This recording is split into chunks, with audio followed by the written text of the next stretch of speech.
Vous savez, le message que vous prêchez, ce n'est pas un titre qui est flamboyant et qui attire les foules.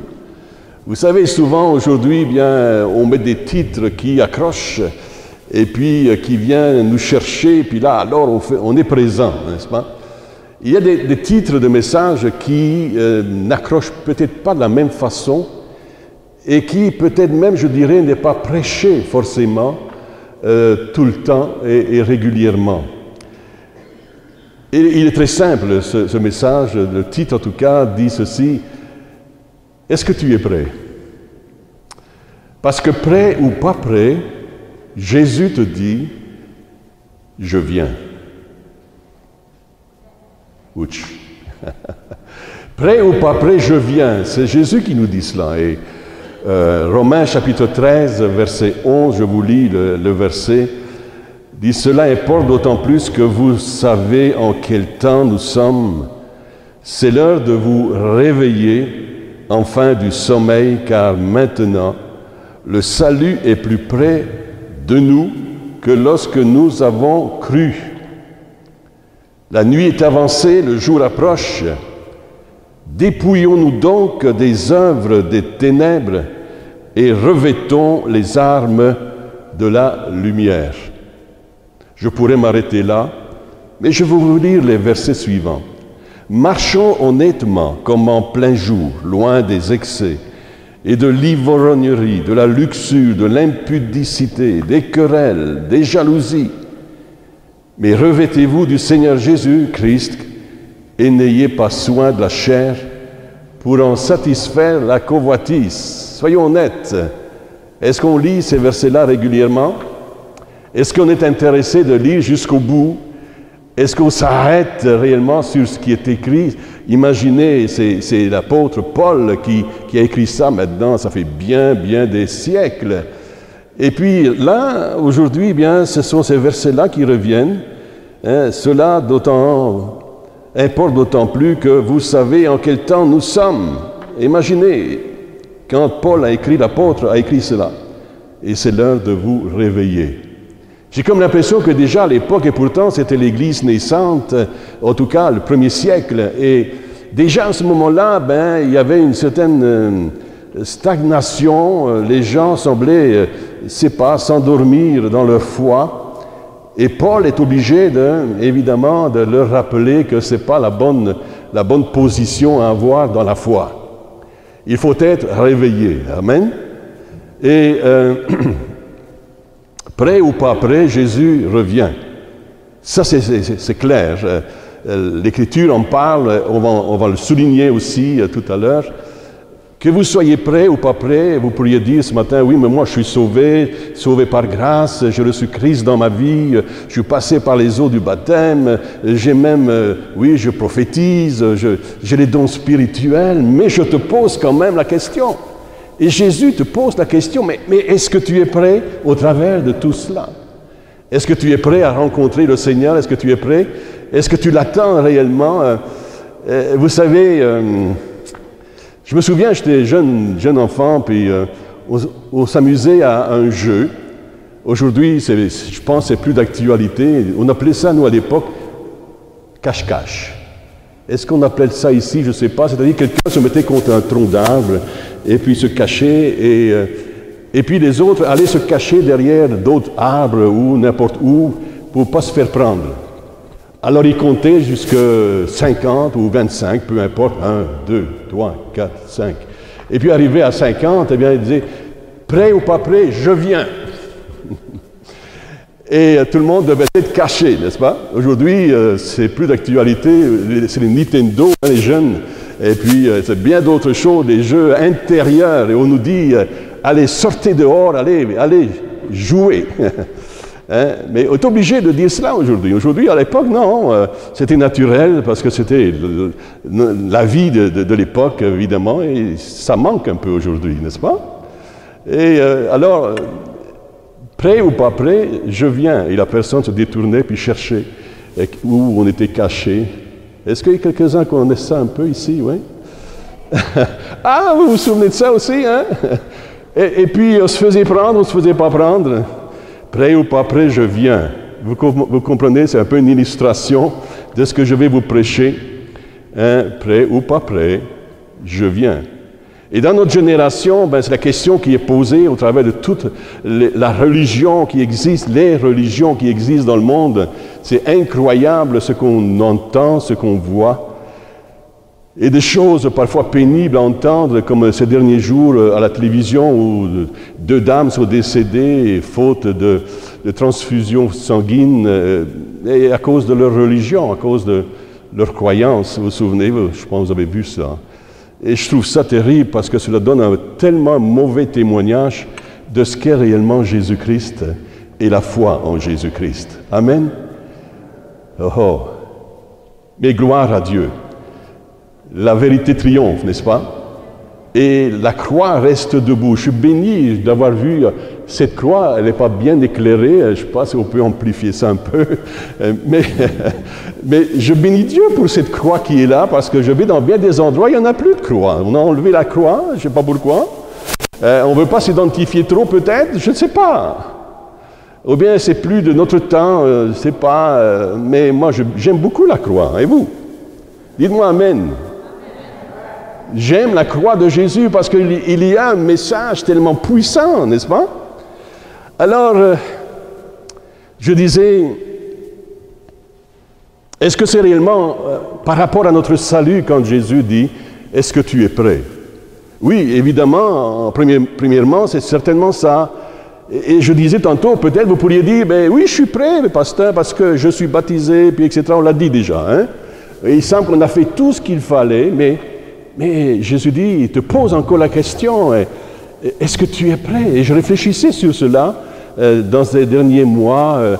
C'est comme si l'Esprit de Dieu vraiment appuie sur ce message. Il dit, il faut que tu préviennes cette génération qu'elle doit être préparée pour accueillir le Roi des Rois, le Seigneur des Seigneurs.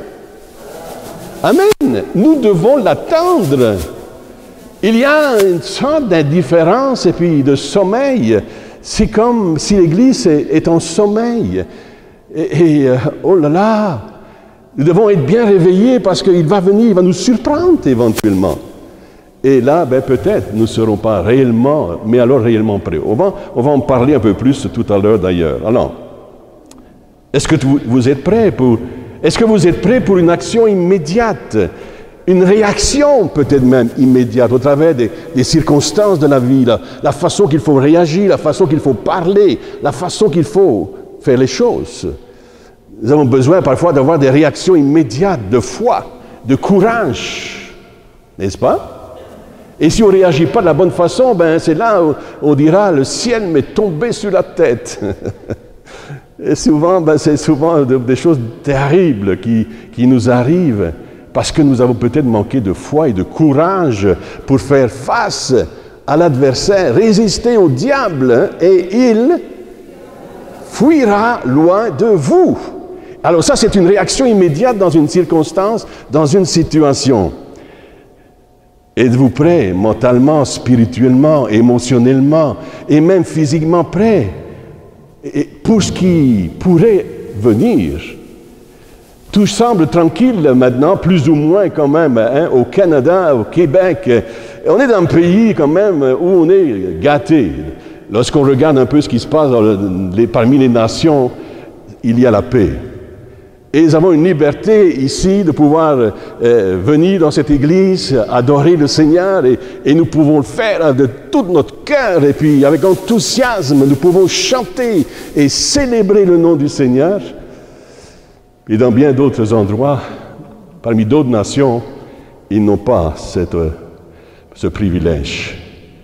Et on entend cela, je lis sur ces choses. Et c'est peut-être cela qui est venu aussi me sensibiliser davantage à prêcher ce que je vous prêche ici ce matin, et bien d'autres choses que je pourrais prêcher d'ailleurs. On est dans une génération qui est très difficile.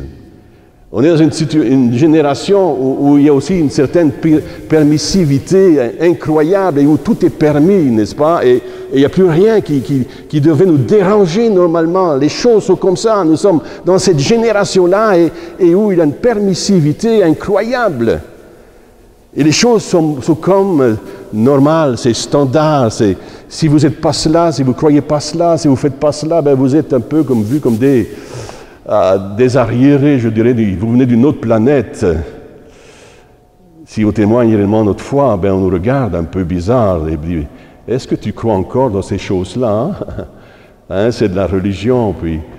Est-ce que peut-être il ne manque pas quelque chose au travers de cela, non seulement de pouvoir partager notre foi, mais de pouvoir démontrer notre foi d'une façon extraordinaire et que les gens puissent dire « Waouh! Réellement, c'est ça la vraie foi en Jésus-Christ. » Elle est démonstrative, elle est puissante, elle est agissante et nous voyons les effets de la foi de ces gens. Et c'est pourquoi aussi dans bien des nations, aussi là où il y a les guerres et des choses terribles, ils regardent la chrétienté et beaucoup parmi ces nations qui revoyant leur foi se convertissent à Jésus-Christ. Et c'est par milliers, par milliers. Et souvent ils doivent se cacher, ils se cachent pour pouvoir adorer, ils se cachent, mais ils sont saisis par la grâce de Dieu et la ferveur des croyants et ils disent voilà c'est ça la vraie foi. Amen. Wow! Est-ce que nous sommes réveillés? Dans Luc chapitre 1, verset 17, dira « Il marchera devant Dieu avec l'esprit et la puissance d'Élie pour ramener les cœurs des pères vers les enfants et les rebelles à la sagesse des justes, afin de préparer au Seigneur un peuple bien disposé. » Amen. Il y avait un travail de préparation, voyez-vous, par Jean-Baptiste, pour la venue du ministère de Jésus, afin qu'il puisse accueillir favorablement le ministère de Jésus. Et Jean-Baptiste était le précurseur. Et il a travaillé fort, il a prêché la repentance. Aujourd'hui, la repentance est un mot même qu'on a enlevé de certaines Bibles. Il semble que ça devient un mot un peu tabou, la repentance. Et pourtant, c'est ce que Pierre a prêché, c'est ce que Jean-Baptiste a prêché, c'est ce que Jésus a prêché, n'est-ce pas? Repentance. Mais il dérange ce mot-là, c'est incroyable. Et on m'a dit, moi je ne l'ai pas vu, mais on m'a dit, il y a une Bible qui est sortie, et aujourd'hui on a enlevé le mot repentance, on a remplacé cela par d'autres mots, un peu plus faciles à accepter. Pourtant, sans repentance, il n'y a pas de réelle vie chrétienne. Sans repentance, il n'y a pas de salut. Amen. L'homme a besoin aujourd'hui de se repentir, de se détourner de ses mauvaises voies, de changer de vie. Et puis de recevoir favorablement le salut par grâce et le sang de Christ qui purifie encore les péchés. Amen. Ce ne sont pas nos bonnes actions, ce n'est pas par nos mérites, mais c'est par l'œuvre salvatrice de Jésus-Christ qui est mort sur la croix du Calvaire pour toi et pour moi. Et ce message-là, il est puissant. Alléluia. Et la personne qui croit dans ce message, qui reçoit Christ comme Sauveur et Seigneur, et parfois même, je dirais, on n'est pas juste parfois dans notre façon et notre approche. Et nous disons, bon, viens au Seigneur et puis tu seras sauvé. Non, repens-toi, viens au Seigneur et repens-toi. Amen. Accepte que tu as mal agi, accepte que ta vie n'a pas été conforme à la volonté et au plan de Dieu. Accepte cela et détourne-toi de tes mauvaises voies, change tes attitudes, change tes habitudes. Amen. C'est un message de repentance, je crois, que Dieu adresse aujourd'hui à son Église aussi. Repentez-vous.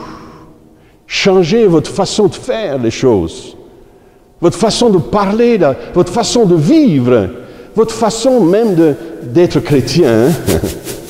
Et vous savez, je ne suis pas là en accusateur. Je suis là en qualité d'homme de Dieu, l'Esprit de Dieu qui parle à mon âme, à mon esprit, qui dit « il faut que tu prêches ». Dernièrement, je me trouvais dans une église et il y avait là un homme de Dieu, puis il m'a regardé, puis il me dit « tu dois prophétiser sur mon peuple ». Je disais « waouh ». Ouais. Mais quel est le message à dire? Alors l'Esprit m'a dit, voilà, il faut que tu préviennes l'Église. Il faut que tu dises à mon Église de se préparer, car prêt ou pas prêt, je viens. Amen. Alors je dis, Seigneur, tu me donnes là un mandat, un mandat incroyable. Non pas que je ne l'ai pas fait durant toutes ces années, mais je crois que Dieu veut intensifier ce message-là dans ces jours de la fin, car Christ, Jésus, vient bientôt. Et ce message, c'est pour le croyant. Le message, c'est pour l'homme de la rue. C'est pour vous, peut-être, qui êtes ici pour la première fois. Sois prêt. Parce que si tu es prêt ou pas, peu importe, je viens, dit Jésus. Je viendrai dans les airs et je prendrai mon épouse, mon église. Amen. Et si tu n'es pas prêt, tu restes là. Oh là là! Ça dérange un peu, n'est-ce pas? Ça dérange un peu parce que c'est pas un message où on saute sur nos chaises et puis où on acclame et où on applaudit. Pourtant, ça devrait. Amen, parce que c'est le message de Dieu. Amen. C'est la parole de Dieu. Êtes-vous prêts? Je vais vous donner des précisions de ce que l'Esprit veut vous dire. Jésus nous dit que dans les derniers jours, il parle des derniers jours. Il parle des jours dans lesquels nous sommes aujourd'hui. Il parle à l'Église. C'est les derniers jours. Et l'Esprit a encore quelque chose à dire à l'Église. Alors je suis à l'écoute. Jésus a dit qu'il voulait que nous soyons le sel et la lumière de ce monde. Amen. Alors que nous sommes prêts pour sa venue, nous sommes censés remplir cette terre, n'est-ce pas, de la connaissance de la parole de Dieu et puis de la répandre autour de nous. Le diable s'est arrangé pour qu'aujourd'hui on puisse malheureusement empêcher que cette belle parole, cette bonne parole de Jésus ne soit plus écoutée et reçue. Mais vous allez entendre la fin du message. Et vous allez me dire, ah là, je me reconnais. Ou bien vous allez dire tout simplement à la fin de ce message, il me manque quelque chose. Amen. Je ne suis pas seulement un croyant pour occuper un siège dans une église, une place, mais je suis né et enfant de Dieu, né de nouveau, pour servir à sa gloire. Amen. Je dois être impliqué dans le royaume de Dieu, pour l'avancement du royaume de Dieu, envahissant l'obscurité, défaisant le travail du diable, guérissant les malades, chassant les démons, offrant la liberté aux opprimés. Ça a été le ministère de Jésus et c'est le ministère de l'Église. L'Esprit qui reposait sur Jésus repose aussi sur vous. Il est en vous. Amen. Ah, alléluia. Amen. Et l'Église, enfant de Dieu, rachetée par grâce, doit être dans une mouvance de succès et de puissance. Et peut-être vous dites, ça c'est l'affaire des pasteurs, peut-être des évangélistes. Et c'est vrai que nous avons vu des choses incroyables dans le ministère. Et tout cela, nous l'avons accompli au nom de Jésus. Les malades ont été guéris, les possédés ont été, les démons ont été chassés à grands cris. Et je m'en suis réjoui, j'ai dit, oh, ton nom est grand, Jésus. Alléluia. Il avait dit, en mon nom, ils chasseront des démons. Amen. Est-ce que c'est seulement pour les pasteurs, les prédicateurs, les évangélistes, les prophètes, ou bien est-ce que vous pourriez vous aussi prier de cette façon-là? Mais nous sommes parfois incapables de le faire, parce qu'il nous manque quelque chose. Il nous manque cette onction puissante du Saint-Esprit, une vie, une vitalité, je dirais, dans l'onction. Et nous avons besoin de cette onction rafraîchissante dans le quotidien. Je sais ô combien, mes amis, le diable rôde aujourd'hui autour de l'Église. Il rôde autour de vos maisons. Vous le laissez rentrer, ben vous êtes fait. Ou alors vous le chassez et vous dites, diable, tu t'en vas vite. Amen. Là où il y a des détournements, vous savez comment l'ennemi peut faire. Il vient et rôde comme un lion rugissant et il cherche sa proie. Vous pouvez être une proie facile, ou alors vous avez été rempli d'onction et de puissance et d'autorité, et vous avez dit, diable, tu t'en vas vite. Tu sors d'ici. Tu sors de ma vie. Tu sors de mes pensées. Tu viens pour m'affaiblir, tu viens pour me décourager, mais moi j'ai un Dieu super qui t'a vaincu à la croix du Calvaire et il t'a placé sous ses pieds. Alléluia. Et en lui, je suis plus que vainqueur. Alors, soit que je suis dans cette onction et dans cette mouvance, ou alors je me laisse accabler par tous mes soucis. Dans le quotidien, il y en a des soucis, n'est-ce pas? Et il y en aura encore davantage, je vous le dis. Es-tu prêt pour plus? Pas seulement au niveau spirituel, prêt aussi pour les temps plus difficiles. Amen. Vous savez, tant que les choses vont bien, c'est comme si tout va bien. Et le peuple d'Israël, lorsque les choses allaient bien, c'est là où ils se détournaient de Dieu. Ils oubliaient Dieu, ça allait bien, jusqu'au moment où il y avait des ennemis, où il y avait des problèmes. Alors là, ils se tournaient vers Dieu, vous comprenez?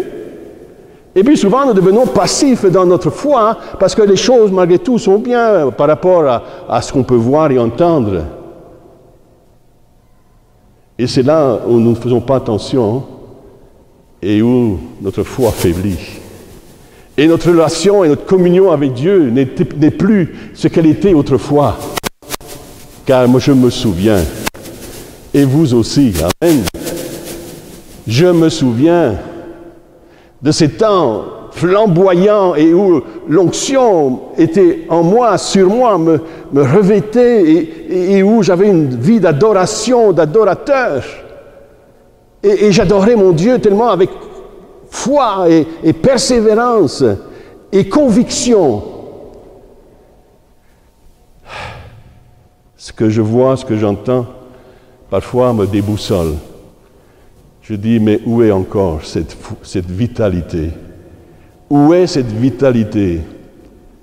Où est ce courage encore d'homme de Dieu, de femme de Dieu, Église de Jésus-Christ? Et c'est pourquoi, voyez-vous, l'Esprit parle aujourd'hui. Et l'Esprit me dit, il faut que tu annonces cela. Il faut que tu préviennes l'Église.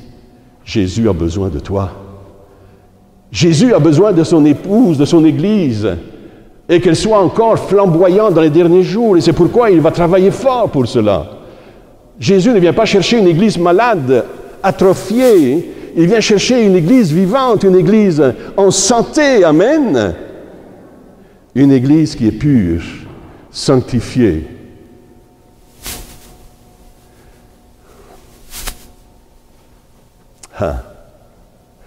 Habakkuk chapitre 2 verset 1 dit « J'étais à mon poste et je me tenais sur la tour, je veillais pour voir ce que l'Éternel me dirait et ce que je répliquerais après ma plainte. » Voyez-vous, c'est que vous, comme moi, je suis appelé à être une sentinelle. Je dois être posté et je dois être à l'affût et à l'aguet de tout ce qui pourrait m'amener à une compromission.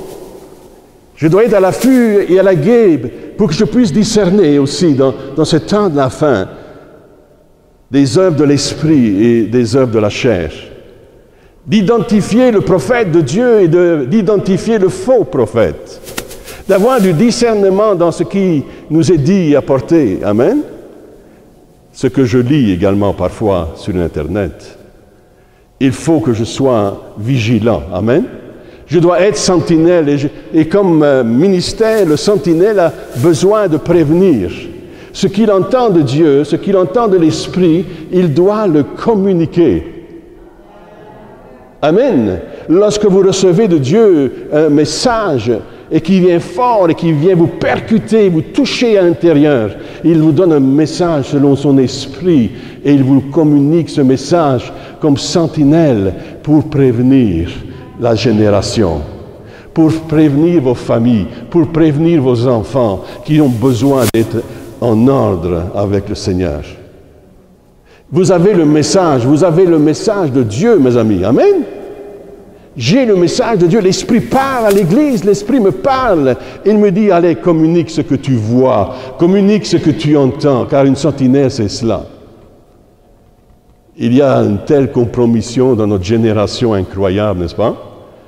Et nous regardons comment, oui, tout est accepté aujourd'hui, les choses, la fornication de différentes façons, et puis la sexualité, la débauche, et c'est comme si on se ferme les yeux, on dit, ben c'est comme ça, on ne peut rien changer. Et si on ose ouvrir la bouche, on se sent un peu particulièrement comme des gens un peu qui viennent d'une autre planète. Il vaut mieux laisser tranquille, peut-être, se taire, laisser les choses faire, et puis laisser Dieu faire les choses. Pourtant, c'est au travers de vous et de moi qu'il parle. Allô, je vous trouve tranquille.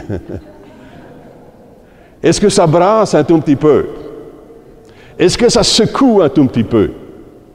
Est-ce que ça nous fait réfléchir?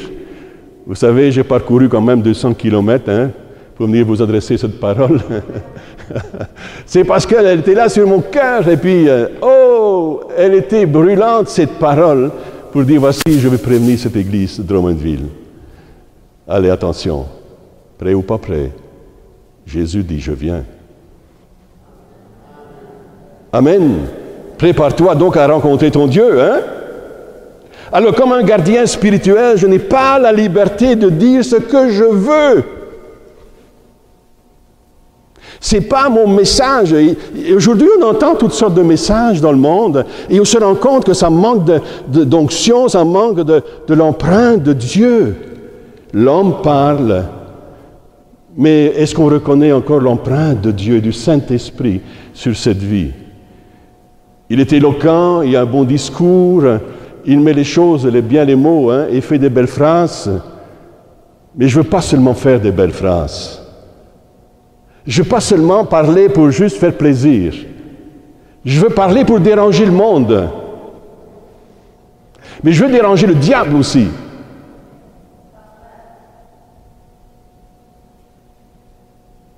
Je veux pas les choses tranquilles. J'aime pas les choses tranquilles. Je n'ai jamais aimé les choses tranquilles. J'étais toujours dans une mouvance du Saint-Esprit. Il fallait que ça bouge. Et aujourd'hui, même si je n'ai plus de ministère pastoral, aujourd'hui, je voyage dans le monde, parmi les nations, et puis je veux que ça bouge.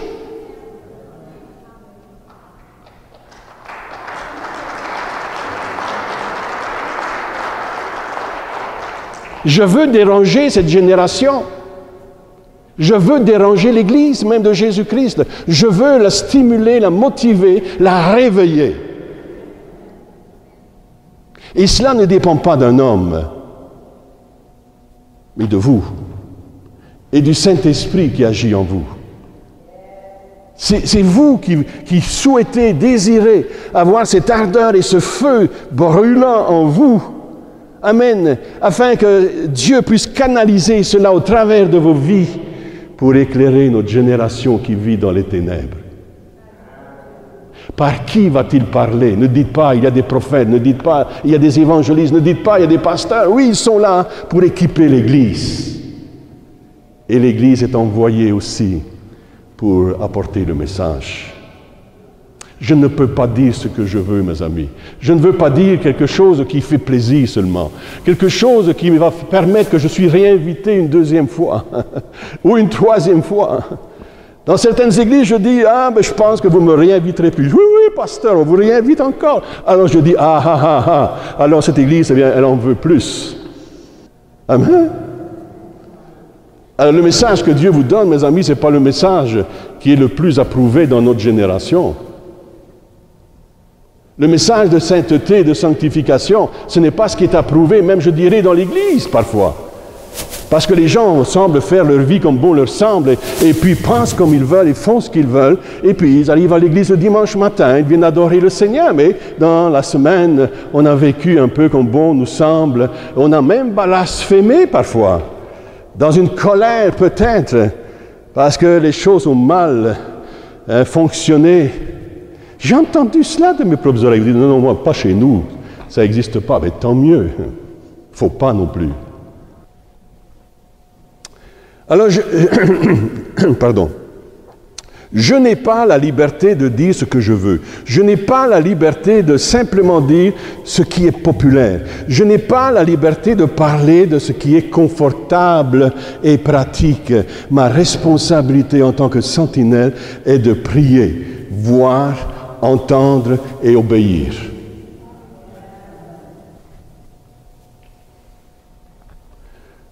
Je ne suis pas... Vous savez, pour les épreuves, je ne suis pas pour les difficultés, l'adversité, je ne suis pas une personne qui cherche cela, ni vous non plus, les catastrophes naturelles, pas plus que vous d'ailleurs. Je ne suis pas pour toutes ces choses qu'on entend et qu'on voit, mais on ne peut pas cependant fermer nos yeux.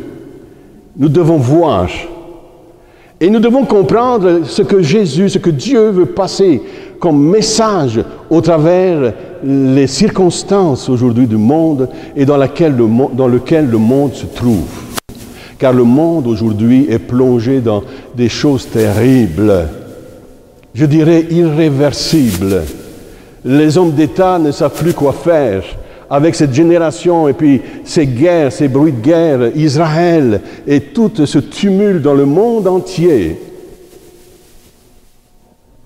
Cela prend une intervention miraculeuse de Dieu pour changer et bouleverser cette génération. Il va le faire, mes amis. Dites-moi Amen. Il y a seulement lui qui peut le faire, mais il va le faire, oui, mais il va le faire aussi au travers de vous, au travers de moi. Je ne peux pas m'asseoir. Amen.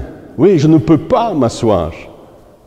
Il me semble qu'il me manque du temps encore, du temps pour accomplir le ministère auquel le Seigneur m'a appelé pour cette génération.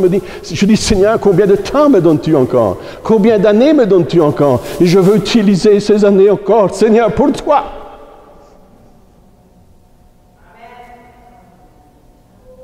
Il y a des gens qui m'ont dit, mais pourquoi tu ne restes pas tranquille chez toi? Repose-toi. Mets-toi dans ton fauteuil, relax. Je ne peux pas. Et je ne dois pas. Amen.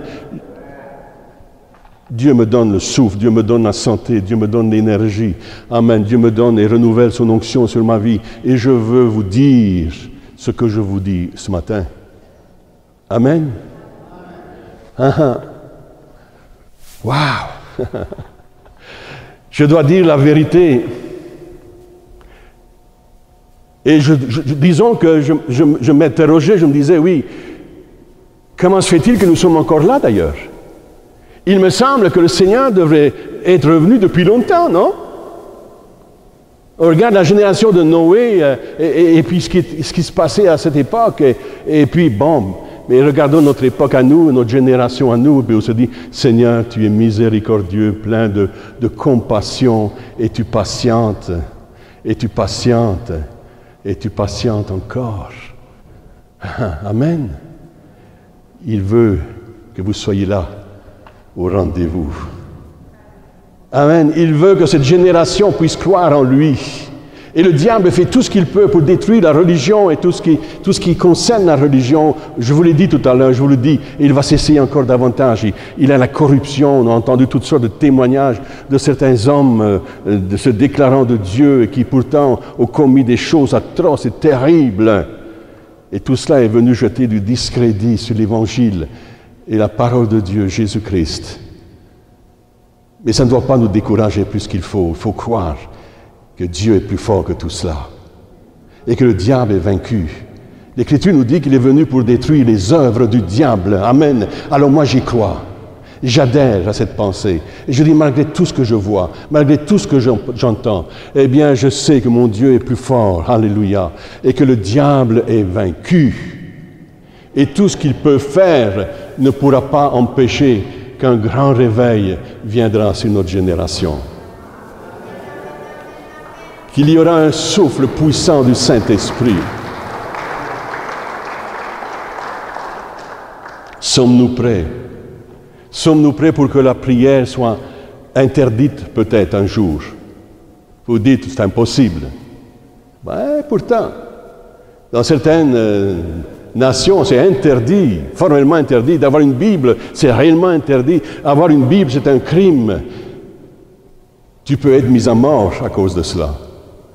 Vous dites ici, nous avons la liberté, mais oui, gloire à Dieu, mais on ne sait pas avec tout ce qui se produit. Est-ce que nous pourrons toujours être là, tranquilles, dans cette église et dans nos églises pour adorer le Seigneur? Est-ce que nous sommes prêts à ce que nous soyons persécutés? Est-ce que nous sommes prêts à voir les choses qui sont légales pour nous aujourd'hui deviennent illégales plus tard? Est-ce que nous sommes prêts à faire face à cela? Est-ce que nous sommes prêts à devoir peut-être même nous rassembler dans des maisons parce qu'on ne pourra plus le faire comme nous le faisons? Vous vous dites, pas ici, pas ici, pas dans ce pays, ailleurs, oui, mais on ne sait pas. Vous savez, je vous l'ai dit, je crois que Dieu est bon et puis Dieu nous garde, Dieu nous protège, mais peut-être que la persécution aussi s'en vient bien plus que vous pensez. Les interdits viennent parce que les politiciens en ont plein les bras avec la religion. Vous comprenez? Et je bénis Dieu parce qu'au travers de tout cela, ils vont faire l'éloge aussi de l'Église évangélique. J'écoutais cela dernièrement à la télévision en France. Et puis, il y avait là la personne qui était là à l'écran et disait « C'est incroyable de voir comment les églises évangéliques progressent. » Il dit, ce n'est pas les musulmans qui progressent, ce n'est pas les catholiques, c'est les évangéliques. Et là, il donnait des images, et puis vous voyez le peuple de Dieu en adoration, les mains au ciel, adorant et bénissant le Seigneur. Donc, ça veut dire qu'il se passe quelque chose de bon. Mais l'ennemi peut être plus fâché encore aussi. Et l'ennemi peut encore faire bien plus et davantage de dégâts éventuellement même. Il y aura un besoin de persévérance. Il va y avoir besoin que nous, chrétiens, nous soyons forts dans la foi. Il va falloir que nous puissions encore témoigner notre foi, même si la persécution vient, mes amis. Peut-être moi, je ne serai plus là, mais vous serez encore là peut-être. Je ne sais pas si le Seigneur n'est pas revenu, mais il y a des choses difficiles éventuellement qui viennent. J'ai beaucoup de choses à vous dire, mais je ne pourrai pas tout vous dire. Matthieu 24, mes amis. Avez-vous déjà lu 24, Matthieu? Qui a lu l'Évangile de Matthieu, chapitre 24? Combien de fois vous l'avez lu? On lit ça un peu comme un livre de lecture, peut-être. Et puis, une nation s'élèvera contre une nation, un royaume contre un royaume. Il y aura en différents lieux des famines, des tremblements de terre. Tout cela ne sera que le commencement des douleurs. C'est écrit, c'est pas une invention. Et je suis cette sentinelle-là qui vous rappelle ces versets-là.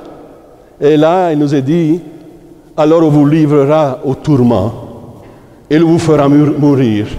Et vous serez haïs de toutes les nations à cause de mon nom. Alors, disons que ça va encore bien aujourd'hui, malgré tout. Alors aussi, plusieurs succomberont. Et ils se trahiront, se haïront les uns les autres.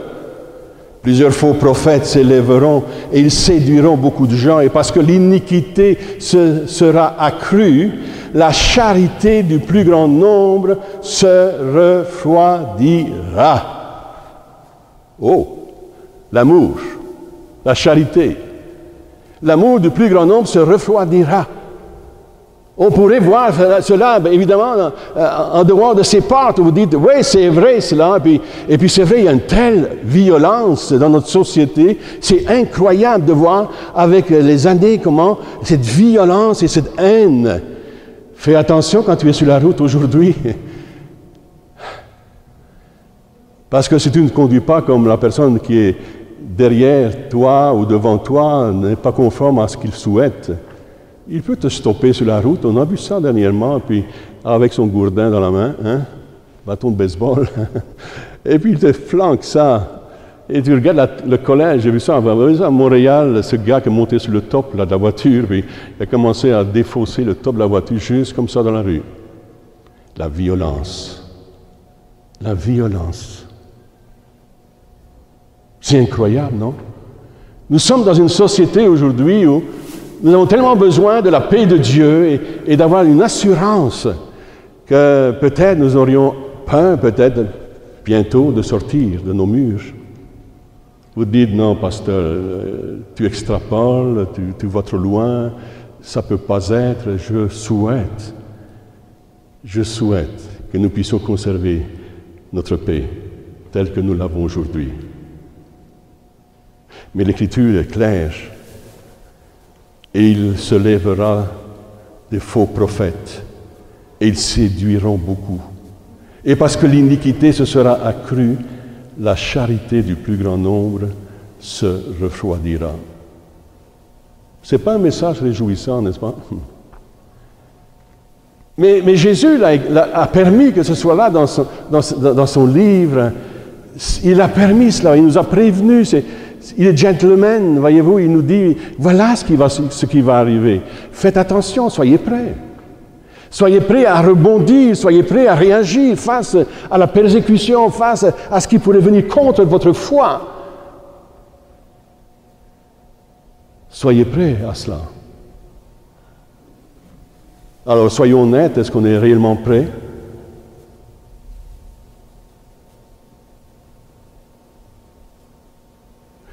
Notre mission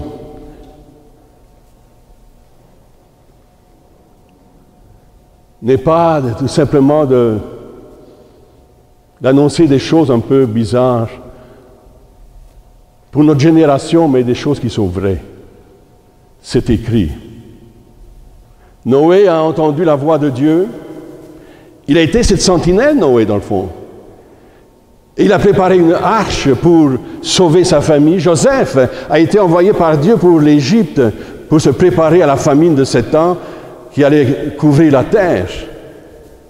Et ce message est pour nous préparer à l'avance, de planifier, prendre des mesures à l'avance pour se préparer au cas où. Prêt. Prêt donc non seulement pour la venue du Seigneur, on l'a dit dès le début, je suis sauvé, béni soit Dieu, et puis je suis baptisé d'eau, rempli du Saint-Esprit. Oui, mais es-tu prêt pour toutes ces autres choses? Es-tu prêt pour les secousses? Les secousses qui vont sévir sur cette terre. Ce n'est pas nous qui provoquons les secousses. Mais nous sommes là pour prévenir des secousses. Et de ce qui pourrait bien venir déranger, déstabiliser nos petites habitudes, notre petit confort. Et peut-être que c'est cela qui serait nécessaire. Parce qu'à ce moment-là, on se réveille, on dit « Waouh, il y a un stimuli, il y a une stimulation. Oh Dieu, viens-moi en aide. J'ai besoin de toi. Allez, fortifie ma foi. Remplis-moi de ta joie. Remplis-moi de ta paix. Remplis-moi de ta puissance. » On se trouvait dans une église il n'y a pas très longtemps, puis mon épouse à côté de moi a commencé à parler dans une langue nouvelle, la langue du Saint-Esprit. Elle adorait le Seigneur. Une dame à côté d'elle l'approche, lui dit « Mais sœur, vous parlez en langue? C'est une église de Pentecôte. » Mais on lui a posé la question « Tu parles en langue? » Mais oui, je parle en langue, et je parle en langue tous les jours. Mais on ne fait plus ça aujourd'hui. On était tellement surpris. Tellement surpris. Ça veut dire qu'il y a quelque chose qui manque, quelque chose qu'on a perdu quelque part. Et je ne sais pas si c'est votre cas aujourd'hui. Et si réellement vous pouvez dire, oui, moi je parle en langue parce que je suis rempli du Saint-Esprit. Et le Saint-Esprit me donne un vocabulaire dans une langue que je ne connais pas et j'adore mon Seigneur et mon Roi. Ou encore dans une intercession fervente. Est-ce que c'est encore parmi vous? Est-ce que ça existe encore en vous? Est-ce que ça existe encore dans vos maisons? Est-ce que chez vous, il y a encore cette adoration? Et puis, on est autour de la table, et puis avec la famille, et puis on prie le Seigneur, on loue le Seigneur ensemble. Allô? On a perdu certaines choses. Disons les vraies choses, n'est-ce pas? Disons les vraies choses, les vraies valeurs qu'on peut-être on a délaissées, on a laissées. Et alors on se dit, mais pourquoi ça ne marche pas? Pourquoi ça ne bouge pas? Je ne crois pas que le problème est du côté de Dieu, n'est-ce pas? Mais nous avons besoin peut-être d'un bon réveil, n'est-ce pas? Et nous devons appeler le réveil de Dieu. Parce que si on appelle le réveil de Dieu, il viendra, n'est-ce pas? Nous ne pouvons pas fabriquer le réveil. C'est le réveil qui vient de Dieu, qui vient d'en haut. Mais il y a une aspiration qui vient du plus profond de nous. Et puis on dit, Seigneur, réveille-moi. Amen. Réveille-moi, réveille mon âme à l'adoration. Réveille ma vie. Que ce soit encore un parfum pour toi. Amen. Une louange à notre Dieu. Que toute ma vie soit une louange à mon Dieu. C'est ma prière. Et lorsque j'offense Dieu, je suis triste, abattu. Je dis, Dieu, je t'ai offensé. Peut-être parce que j'ai perdu mon calme, ou que sais-je encore. Il y a tellement de choses qui surviennent dans une journée, n'est-ce pas? Et là, mon âme est affectée. Et puis, devant Dieu, je gémis, je dis, Dieu, pardonne-moi. La repentance. Amen. Notre vie doit être une vie de repentance. Je ne dois pas admettre ce que Dieu n'admet pas. Vous comprenez? Je dois admettre ce que Dieu admet. Et ce que Dieu dit non, je dois dire non. Ce que Dieu dit oui, je dois dire oui. Amen. Non pas comme bon me semble. Oh là là, je ne sais pas, mais ça dérange. Ça dérange peut-être, ça bouscule nos habitudes, nos traditions, mes frères et sœurs. C'est le message que le Saint-Esprit m'a donné pour vous. C'est le message que le Saint-Esprit m'a donné pour notre génération. Là où Dieu m'envoie, j'apporte ce genre de message sous différentes formes. Ce message est pour nous préparer à l'avance, planifier, prendre des mesures à l'avance pour se préparer au cas où. Hébreux chapitre 12, versets 26 à 27. Lui dont la voix alors ébranla la terre, et qui maintenant a fait cette promesse une fois encore, j'ébranlerai non seulement la terre, mais aussi le ciel. Est-ce que c'est écrit dans votre Bible? C'est écrit dans ma Bible. Hébreux 12, versets 26 à 27. Et puis ces mots, une fois encore, indiquent le changement des choses ébranlées, comme étant faites pour un temps, afin que les choses inébranlables subsistent. Il y aura encore une différence entre ceux qui croient et ne croient pas. Il y aura encore une différence entre les véritables enfants de Dieu et ceux qui font la comédie. Je me souviens, j'ai 2 filles. Aujourd'hui, elles ont grandi, évidemment. Elles sont mères, moi je suis grand-père. Mais à l'époque, elles s'amusaient à l'église. Alors, j'avais une de mes filles qui faisait la louange, et puis l'autre fille faisait la prédication. Elles étaient toutes jeunes. Elles s'amusaient à l'église. Et puis parfois, je me dis, Seigneur, est-ce qu'on joue à l'église, nous? Est-ce qu'on joue à l'église, peut-être? Est-ce qu'on est sérieux comme Dieu est sérieux? Est-ce qu'on est sérieux avec ses commandements? Est-ce qu'on est sérieux avec ce qu'il lui voudrait de nous? Est-ce que nous sommes sérieux? Je vous l'ai dit, ce message, ce n'est pas pour vous faire sauter, mais de vous pouvoir réfléchir sur vous-même, sur moi-même et sur cette génération qui a tellement besoin de Dieu. Amen.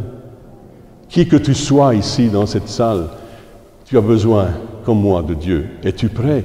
Ce message, il est pour toi. Ce message est pour l'Église. Ce message, c'est pour toi, peut-être, qui n'a pas encore reçu Christ comme ton Sauveur et Seigneur. Il faut que tu sois préparé.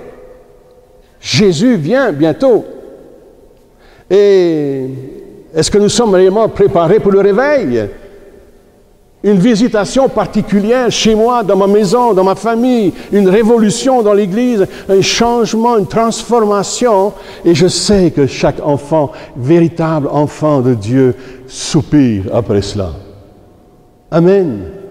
Si vous ne vous sentez pas dérangé sur la façon que l'Église se comporte aujourd'hui, eh bien, il y a un problème.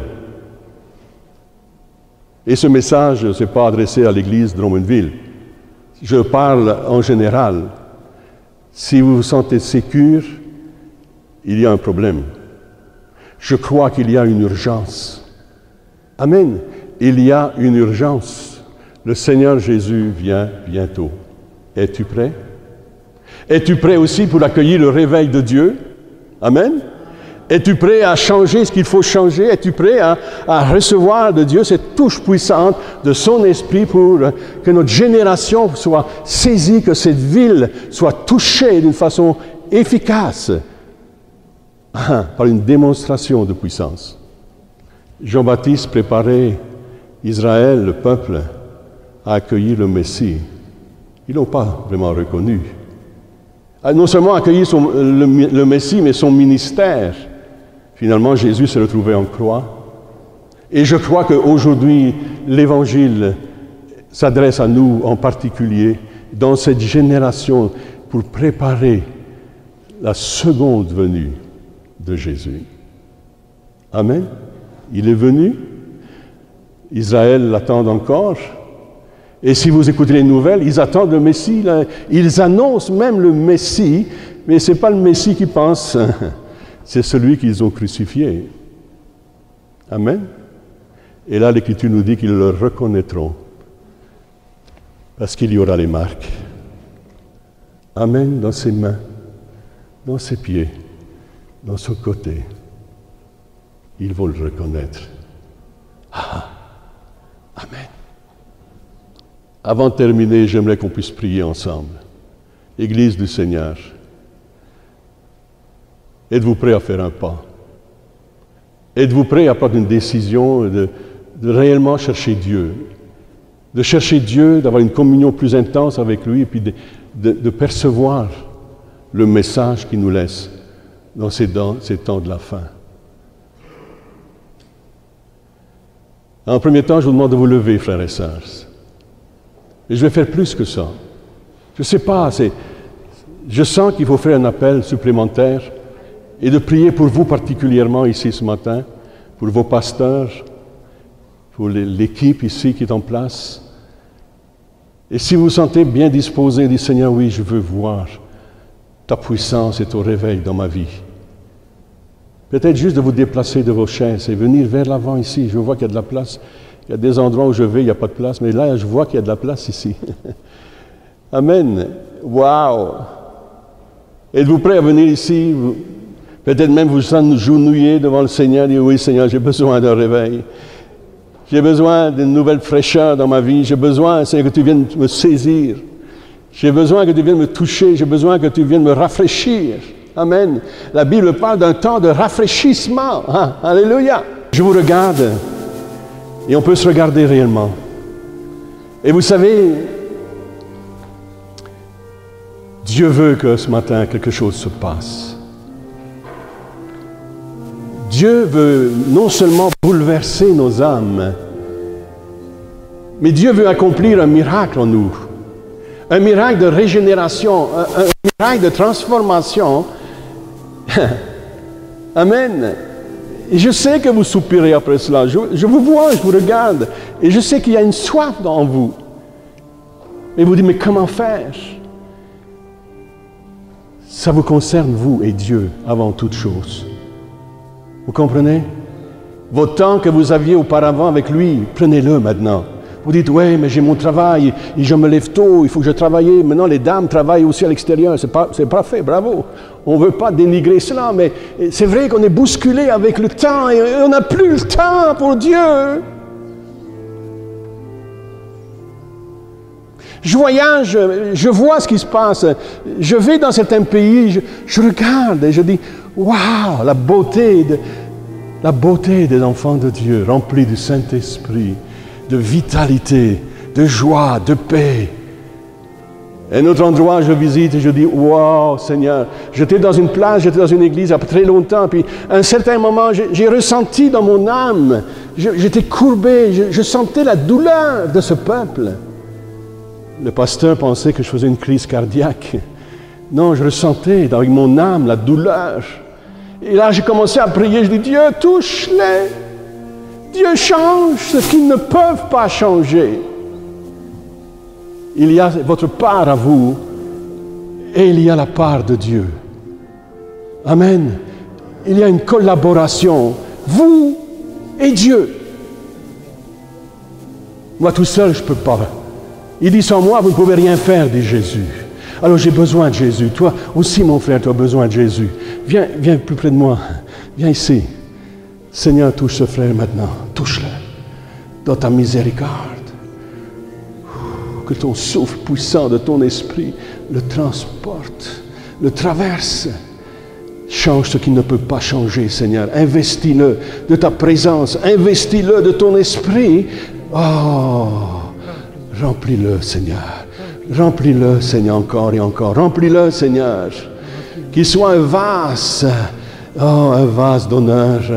Seigneur, purifié, sanctifié et rempli du Saint-Esprit. Au nom de Jésus. Ah, alléluia. Amen. Juste lève tes mains vers le Seigneur. Puis toi, parle-lui au Seigneur. Pas juste ma prière, mais toi, parle-lui.